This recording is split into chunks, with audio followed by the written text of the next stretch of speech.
defensively by the West Coast Eagles last week. They've suffered some injuries, but Alistair Clarkson said they got some positives out of it. They're able to get the ball forward, and they've got a couple in there who can do just that. Cousins is one of the young players coming into the side today to be part of their midfield contingent. Tom Scully also returning after being managed last week. So here he is, the former Demon and Giant, sending the Hawks. McAvoy's pushed forward. Jonas is back there. You can be sure that the Port defence is going to be extra well, wasn't he? He was, yeah. No, he looked devastated. Great to see him back out there. Top of the goal square there. A little vulnerable is Wingard. Was he taken high by Bonner? Last year they met, it was in Tassie. In fact, the last two times it's been in Tassie. Hawthorn have won both of them. And Wingard gives them the perfect start. Back out to the wing. Patton well presented. Flew against Cleary. Impey, another export Adelaide player on the move. Glass was pretty good last week. Got them plenty of territory. Lobs that one forward. O'Brien denied by McKenzie. Still alive for Scully. Got to his feet quickly. And O'Brien puts through Hawthorn's second goal. What a start. When at high pace, he was able to get involved here. And there's that one of those goals. We've seen the goal from the Port Adelaide giving a goal away from their forward 50, Rui. Really like the recovery of Big John Patton and O'Brien. So the two key forwards went to ground in marking contests, but straight back up to their feet and involved in the play. It was interesting to watch Alistair Clarkson talk post-match again during the week.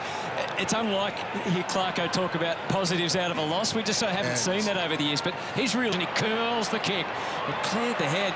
Robbie Gray coming through. Amon puts the big tackle on.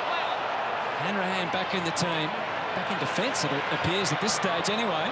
High ball by Woodcock. He's made a bit of impression in his 3 games.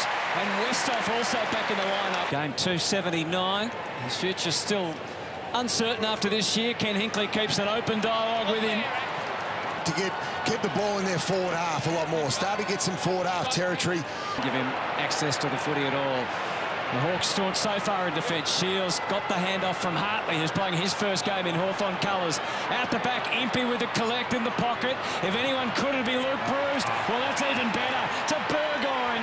And the former Port Premiership player dribbles through the Hawks. In a bit of a whirl, and he wasn't able to get a decent kick, but the dangerous Bruce and now Glass.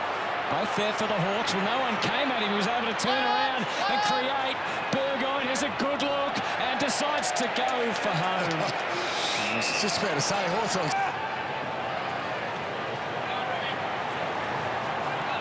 Westhoff, Power Pepper was on the move. Impressive. Let's see the finish from 55. He's given it everything. Hartley, though. All around the paddock at the moment. Well, accidentally smothering their own teammate. You know, things aren't going your own way when that happens. It's still there for the Hawks. Impey comes charging through. He's got a bit on the kick. It's all about the bounce now. Well, past Hawthorn, they would love to have grasped, but a 4th goal here would really make things interesting. But Port, through the middle, Lyons able to curl it to Robbie Gray. And you know what's coming next, so he waited and then delivered the handball for even, just to make sure that Port's goal was going to hit the scoreboard like that. Trying to hit O'Brien. It wasn't the best kick, but O'Brien still should have held the mark. And once Stratton got past that footy there, they were all offside the Hawks. You can see then they're scrambling to cover. And it's a bad one by the captain, wasn't it? Like Stratton, that ball's just got to go back. Yeah, maybe he just kicks it off the ground or just block it. Don't let the ball go behind you in that situation.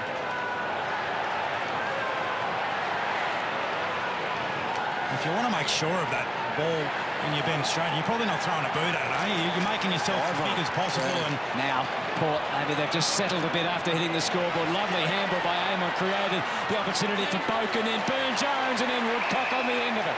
Kicked a goal last week, 2 goals in his 3 games. In fact, his first, what he thought was his first goal, was overturned at a review against the Bulldogs. He doesn't really strike that at all well.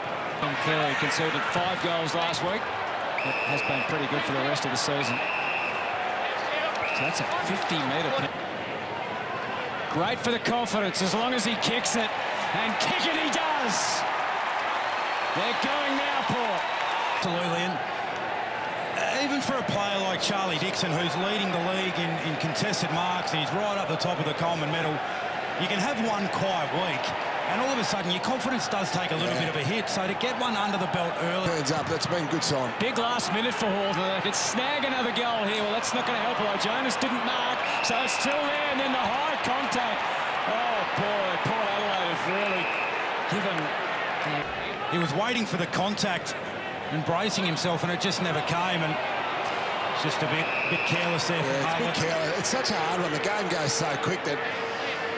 Good boy. He never misses from here. We hold our breath. And he puts it right through the middle. So whatever the motive, it's got a fine result.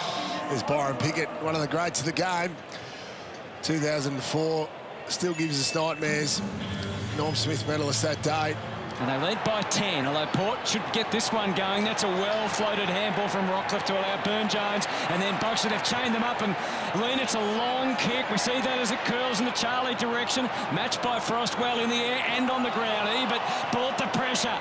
And now Jath tried to use his pace to get out of there. Ran straight into Butters and he's gone. A few touches late in the opening quarter. He's kicked 7-3 for the season so far. He's such an impressive young player. And he shows it there. Perfection off the boot and Port's third goal. He's pretty firm with his direction there, Hutto. It's just a little while ago, Brownie. Back in the 90s. Yeah. And Butters is on the move again, linked up with Gray. Now Lycett. Well, he softened the kick for Ebert, but Baird worked his way into the clear, pops it up for Westhoff. Jath couldn't impede him on that occasion. Want to be careful. Crowd made their thoughts pretty clear. Port looking to press and try and take the lead here for the first time. Glass with the spoil, Hardwick. Robbie Gray. Snap! And Porter in front. He's up to 7 disposals. Drop mark doesn't help. Was it a mark, Brownie? No, I'm happy for that to be play on. Okay. But just look at all the Hawthorn players here collapse on Charlie Dixon. So he ends up competing with 3 and a couple at ground level. So really important that the Port Adelaide smalls, they get to the feet and really get to work, because predictability is great, but you've got to have multiple avenues off that. So if Charlie's not marking it, okay, it's coming. There was in the first quarter. Hayes to lean and he just loads up, goes for Charlie. CJ couldn't take the mark. Jath coming across. Frost got issues. Georgiades, he's going to be rewarded for his tackle. And here he is, Mitch Georgiades. To extend this Port Adelaide lead, he's done that only by 1. Port by 3. McAvoy, Day was losing his footing, so desperate handball to Scrimshaw. Played out well. Mitchell continues to amass possession. Burgoyne almost. Well done, McKenzie. It's a bit of volleyball going on. And Scully got square to the target and almost got enough on it. Amon saved it up. Need to spend some time in here if they can't score. So Day, a young South Australian, made quite an impression in his first year. High ball to the front of the square. Mays. And that's going to be out of bounds rather than a...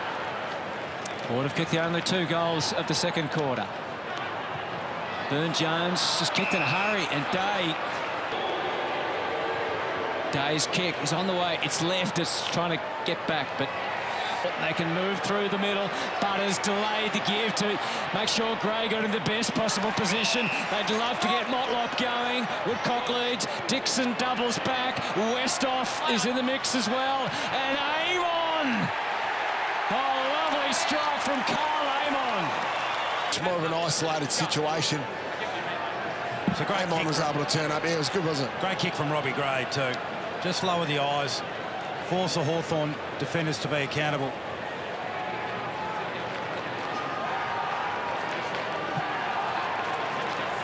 Can't underestimate the degree of difficulty on this Carl Amon kick as well, because the way he was running, it probably best suited him to kick. He's got one of those really damaging left foots, and they've just increased the amount of skillful players they've got in their side, Port Adelaide. Hawks still goalless in this term. They're going to get a chance now, though. Luke Bruce takes the mark. Luke Bruce. Put that one down. The Hawks first to the second, keeps them right in the contest. It was a goal. Good tap there by McAvoy. What Hawthorn have been around for over the years is that tap forward. So predictable to their teammates.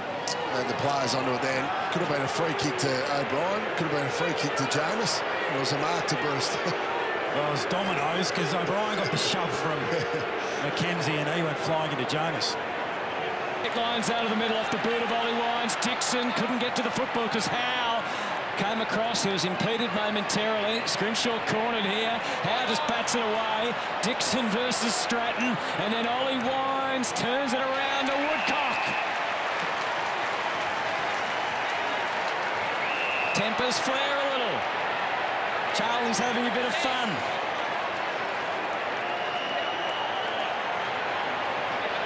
The numbers are multiplying. Hardwick, the name like that, of course you come running to jump in.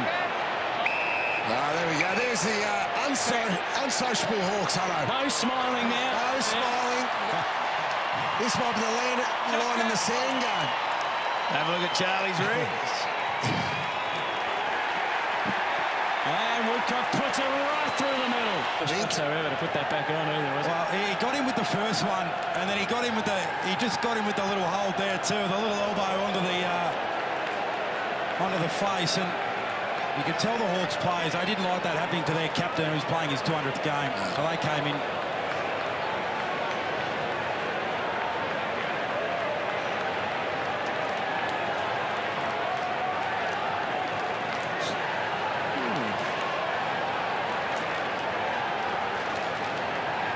You reckon anything to worry about there for Charlie? That little elbow, Hutto? $500 fine. Arm just got up around the shoulder. Lysette tackled immediately.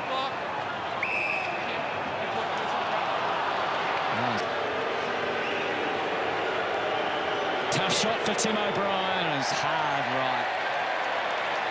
Let's get down to Marcus. Scouting for what's ahead. It's Boak with 20 seconds on the clock. Made it tough for Burns. The contact was high initially.